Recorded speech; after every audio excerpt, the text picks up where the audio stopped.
Why don't we start with your name? 47. That's not a name. No, but it is mine. What exactly are you? An assassin.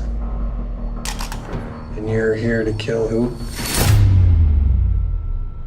You should really let me go. The last time I checked, you're the one locked in here with me, and I'm the one with the gun. No, Mr. Sanders. You're locked in here with me, and you just brought me mine.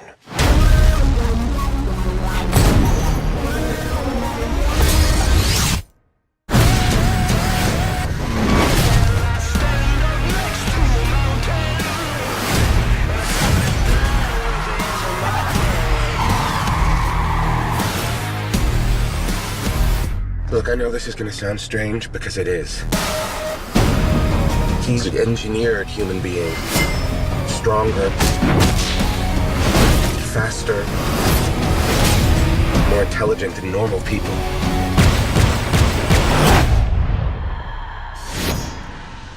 They're called agents. What does any of this have to do with me? Your father started the agent program. He knows their weakness. You're the key to finding your father.